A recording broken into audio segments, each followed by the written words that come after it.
I don't do that. Don't put that bit in. Not putting that bit in. That was for my enjoyment only. There we go. That's what we should do. We should start this off by you just saying, don't put that bit in. That's like, no, I get to enjoy that bit. Now everyone's going to be wondering what you just said. I've probably asked this before at some point over the years, but what's your favourite Hugh Jackman movie? Real Steel, where it's just Rock'em Sock'em robots, but it's Hugh Jackman. It's great. With the exception of Samuel L. fucking Jackson, nobody has portrayed the same comic book character in more movies in a row than Hugh Jackman has Wolverine. During his 17-year tenure as the man with adamantium fists, Jackman has admitted that he wasn't always as comfortable with the character as he was later in his career. For example, did you know the actor kept accidentally spiking himself in the balls with his character's trademark claws? I love my job. My job is great. We get to talk about Wolverine stabbing himself in the dick with a pair of adamantium claws. I like to think that prior to you writing this article, you were like, I feel like writing an article about Hugh Jackman and Wolverine, trying to decide what angle to come from, and just immediately stopped, like, spiked in the balls, you say? Well, it actually was inspired by an interview I was reading with Hugh Jackman, because I was reading up, like, what do I want to write about today? How about Wolverine? I haven't done an article on, like, Marvel Comics recently. And I read this article with Hugh Jackman where he says, I didn't know that Wolverines were a real animal. And, like, so this is true. Like, Hugh Jackman said, oh, yeah, when I first got the gig to play Wolverine, like, he was cast, like, really late in production for X-Men, which is why, if you put in a clip or a picture of Hugh Jackman in the very first X-Men movie, he looks like he's built like me, basically. When you compare it to, like, X-Men Origins Wolverine, or, like, he's just like... I think it's the Wolverine where he's the most ripped. Oh my god, yeah. And I think like he's chiseled out of fucking alabaster. Yeah, Hugh Jackman himself has said, yeah, I looked so bad in that first movie because I had like 3 weeks to get in shape and I didn't really try that hard and then I felt really bad about it. So in the Wolverine standalone movie, I went, no, what, I'm getting ripped as balls. And I think he uploaded a picture on Twitter of, like, if the bar ain't bending, you ain't lifting. And it's him doing a deadlift, and the actual bar itself is bent. It's like, holy fuck, Hugh Jackman. You were the perfect person to play this character. I hope that bar wasn't bending because of the weight. He was bending it as he was lifting it. He was flexing that hard. So Hugh Jackman wasn't cast as Wolverine until a bit later into the production of X-Men. Yeah, which is obviously why I just mentioned there, why Hugh Jackman wasn't as in shape as he was for later X-Men movies or standalone Wolverine movies. And according to him, he didn't know who the character of Wolverine was and came to the conclusion that he was some sort of feral wolf man. And he said, like, when I was cast as Wolverine, I went into a drama studio and pretended to be a wolf. And I studied the movement of wolves in nature documentaries. And according to Hugh Jackman, he turned up on set and he was prowling around like some sort of animal man, which is in keeping with the character of Wolverine. But Bryan Singer asked him, like, okay, I love what you're doing, Hugh, but what are you doing? And he said, oh, I'm pretending to be a wolf. And he said, why are you pretending to be a wolf instead of a Wolverine? And Hugh Jackman said, because Wolverines aren't real. And Bryan Singer had to explain to him, no, Wolverines are real, they're a real thing, but it's more a metaphorical thing. As in, like, he's supposed to be animalistic. He's not actually a mutated Wolverine. But I just love the idea that Hugh Jackman didn't know what a Wolverine was. Hugh Jackman, if you are watching, Wolverines are real and they're badass. They fight bloody bears and wolves. I'm assuming by this point, Hugh Jackman knows what a Wolverine is. Yeah, Bryan Singer had to tell him. He's like, and Hugh Jackman sheepishly admitted, I didn't know.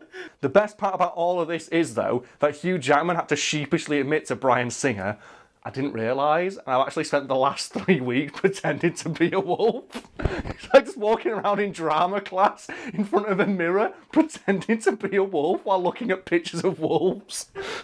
Just like prowling around like some sort of really committed furry. It's ridiculous. After this initial setback and the embarrassment caused by having to admit that he didn't know a Wolverine was a real animal, Hugh Jackman decided to embody the character as accurately as possible and read as many comics as he could, and then studied actual martial artists and footage of Mike Tyson punching people's heads off to come up with the trademark fighting style of the character. Why Mike Tyson? According to Hugh Jackman, he wanted to develop a fighting style for Wolverine that showed that he possessed the obvious finesse of a seasoned martial artist, but that he also didn't care as a direct result of the fact he couldn't be hurt. obviously Mike Tyson's a great example of that because later in his career, Mike Tyson would just walk through people's punches to land a punch of his own because he knew he could take it, but he knew they couldn't take one of his. If you compare, like, if you show out any clip of Wolverine fighting, you'll see that he takes hits to get a hit in of his own. I think a direction Hugh Jackman gave the choreographers when they were developing a fighting style for Wolverine in that first movie is not make the fights very pretty. It's obviously directly inspired by a quote from Wolverine himself, like the famous one, "I'm the best at what I do, and what I do isn't very nice," or something of that ilk. It makes a lot of sense, though, because he spent his entire life fighting without having any, about there being any consequence to being hit, and he's used to pain. Yeah. So it doesn't mean anything if he gets, stabbed through the chest. No, in fact, pain makes Wolverine stronger because it causes him to go into his berserker rage, which is my favourite thing about Wolverine. And the thing that I think Hugh Jackman did the best. We've talked about it before, haven't we? The Wolverine scream. Oh, the scream. It gave me chills in Logan where they said to Hugh Jackman, "All right, Hugh, have you got one more in you?" And he took his shirt off and he went, "Let's fucking do this." And he rage sprints through that forest and he earns his fucking paycheck while screaming his goddamn ass off. I love that scene. That's one last hurrah for this legendary character. It's sprint through that forest and you fuck everyone in there up, Wolverine. You do what you were born to do.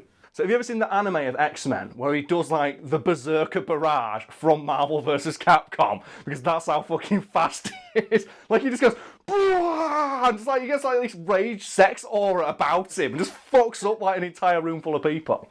The thing is, though, that's one of his actual powers. If you go to the Marvel Wiki, which I do all the time, because I love all that shit, one of his actual powers is the Berserker Rage, where he just loses himself to his animal instincts and just reverts to his most primal form. The Berserker Rage is awesome, and Hugh Jackman does a great job. I'm just upset, though, that he never did anything from the Marvel vs. Capcom games, like Wolverine's foot dive, or the fact that he can propel himself through the air while spinning with his claws. I just want to see a Wolverine movie where just Hugh Jackman just leaps into the air, puts his hands behind his back, and the X-Men logo flies out of his dick. Which is one of Wolverine's moves in Marvel vs. Capcom. He just goes, "Rah!" and just an X appears out of nowhere. It's brilliant. Getting back to Hugh Jackman and how he portrayed Wolverine, in that interview I mentioned earlier, Hugh Jackman noted that when he wasn't on set, he'd usually walk around at home wearing the prop claws of the character.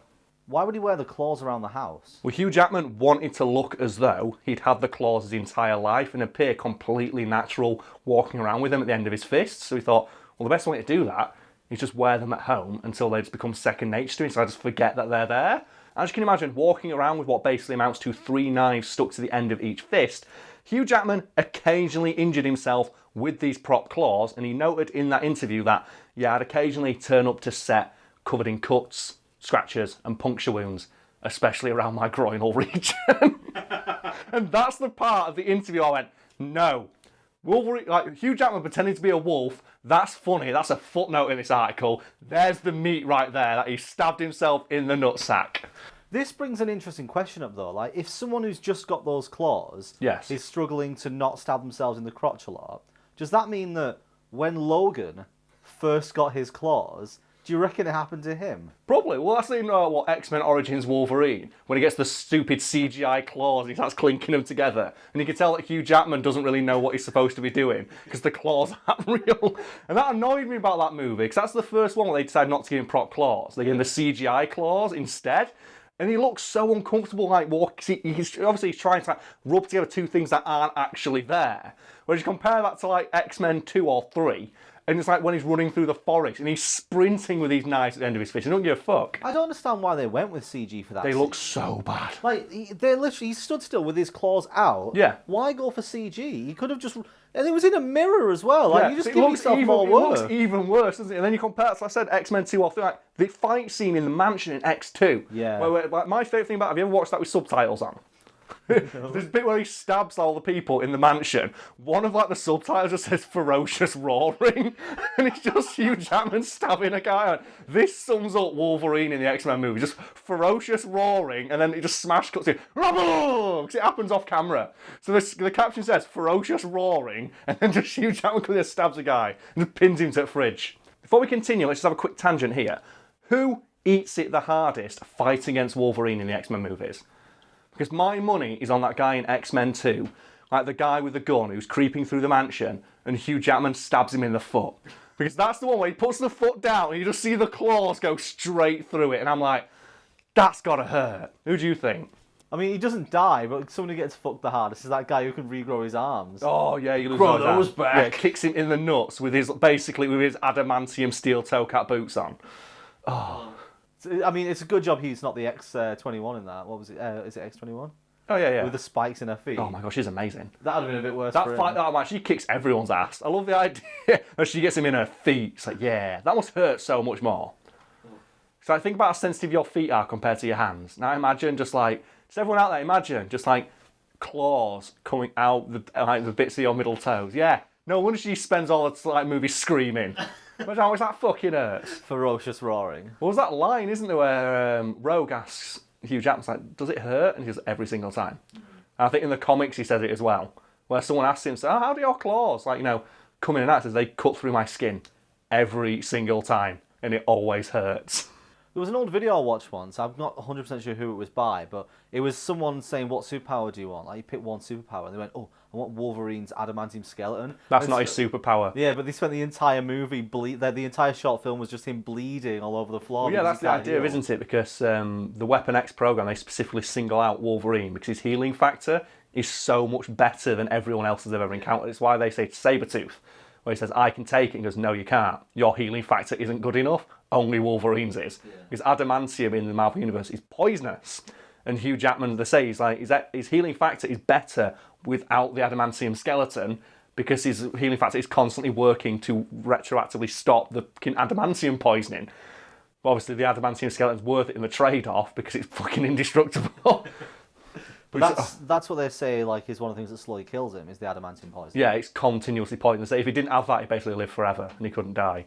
Even when Hugh Jackman was evidently comfortable walking around with Wolverine's claws, he still reportedly kept spiking himself in the balls. For example, during this scene in X-Men Origins Wolverine, the shot immediately following that called for Hugh Jackman to strip off, start bollock naked, and rage sprint down a hallway with the claws. So what happened there then? But according to Hugh Jackman, immediately prior to filming that scene, because he knew he had to get naked, he jokingly told every member of the crew, I want a closed set. I don't want anyone to see me doing this. I only want the camera crew here. And as a joke, the production crew went out and got every female member of staff and put them round the corner at the end of that hallway and gave them all dollar bills. And Hugh Jackman said in an interview, I'll run down the hallway. I did it. It's a really intense, emotional scene. Get to the end of the scene, and I turn around the corner, and there's every woman on set going, woohoo, you! And what do you do in that situation when you're naked and a group of women see you? Oh, no. You go shield your balls. But what did he have at the end of his fists, Brad? He had Wolverine's claws, so he stabbed himself in the nuts. Again, in character as Wolverine, while naked in front of every female member of the crew. And how is that not a deleted scene? I don't know. So yeah, if you've ever wondered why Hugh Jackman wanted Logan to be his last outing as the Wolverine, just imagine how dangerous it would be to swing around those claws with saggy old man balls. So we mentioned real steel at the start of this video, and I want to talk more about real steel now. So this is a section of the video we're going to call Karl's Corner. Come up with a logo for it, Brad, just throw something together, where we highlight a movie that we've both seen that we think's awesome, that we want more people to go watch. Because real steel is great, isn't it, Brad? Before we talk too much about it, we should probably explain the plot. And the plot is, people haven't seen Real Steel, it's like Our Time Now, only they have robots. But they only use the robots for boxing matches for some reason. And Hugh Jackman is a former boxer who obviously got displaced by these robot boxers. So he decides to be a robot boxer manager, I suppose. And he has his own robot that he boxes and he keeps losing because he's shit. And he finds an old beat up training robot in the trash with his son, who he doesn't like, who hates burgers for some reason. That's his entire character arc. He hates burgers. His son hates burgers. Hugh Jackman learns to buy him a burrito instead. And then the whole character arc for the father-son relationship. And they find this old shit robot in a robot dumping yard called Atom, and this robot cannot die. It is Rocky in robot form. Joe Rocky's whole thing is he can take as many punches as he needs to do to win. Yeah. Atom's whole thing is that. And one of the reasons I love this movie so much is that they have hints throughout it that Atom, the boxing robot, is sentient, don't they? Yeah. They have loads of hints to it, like the little kid who finds the robot, like looks it in the eyes and he talks to it, and it looks like the robot's listening to him. And they have a few hints, like, and Hugh Jackman talks to the robot and says, I know you can hear me, and shit like that. But they never deliver on that, do they? It turns out, at the end of the movie, they say, oh, he wasn't listening, he's just got a shadow program that allows him to copy the movements of other people. And Hugh Jackman goes, oh, so wait a minute, I can box and the robot will follow me. And the end of the movie, and this is my favourite part of it, is Hugh Jackman shadow boxing in the middle of a crowd while people are watching him, while the tiny robot copies everything he does. It's fucking brilliant. And it's weird because they mention the shadow function earlier in the film because it learns how to copy that kid's dance moves. And they have the montage of the robot learning to dance. And you think, oh wow, is this robot... Has he got an AI? And no, it's just copying everything it sees the kid do. But they frame it in such a way where it looks like it's learning. Right? They go for a training montage with a robot that perfectly emulates everything it sees first time. That's not training. You just program it. But, oh man, that movie's so good. It's like when they fight Zeus right at the end and they do the Rocky thing of like, oh yeah, we can beat the champ. And it's got one of my favourite clips in any movie ever. And it's where Hugh Jackman, the robot's copying him, and he does the taunt. And then the robot starts saying, come on, I can take it. Just the idea of a robot getting soul. Because the big robot, who's been controlled by a guy with a joystick, gets mad about being taunted. Oh, it's so dumb. Watch this movie. Oh. And they have like Noisy Boy, don't they? Noisy Boy, man, like the Japanese champion, and he gets the shit kicked out of him because all of his instructions are in Japanese. And it's got Evangeline Lilly in it. And she just drinks beer and like keeps slamming her beer down and it overfroths all the time. Because she's always sat in a bar. We have very different memories of this film. It's so shit. Go watch this movie. I should review movies for a living, man. I've sold that so well. Your reviews are always... this film is great, go watch it. Then you mention 2 or 3 scenes for it that are stupid, then say this film's shit, go watch it. Oh, yeah. Karl's That's why it's great. It's great because it's dumb. Like the idea, they constantly make reference to the fact that maybe Atom is sentient, and it turns out, no, he's just listening to the kid and he's just lonely because his dad doesn't listen to him. But it's so crap. These graphics are really good, though. They are. The CGI in that movie is amazing. But I love the idea that they live in a world where they have these giant, almost indestructible, human-controlled robots, but they still have a human referee. And they see the referees wearing like all armour and shit. It's like, why have you got a human referee in this like robot death sport? What's the referee there to do though? He's not like going to pull them apart, is he? No. They just ring a bell and they stop. Just get this huge hench like wrestler referee to yank them apart. Oh man, but it's the idea as well. There's no weight classes in that movie, obviously, because Zeus, the champion, is like 3 times the size of Atom. It's like, what a fair fight this is. And then Atom just takes it. And right at the end, it's like, come on, I can take it, come on.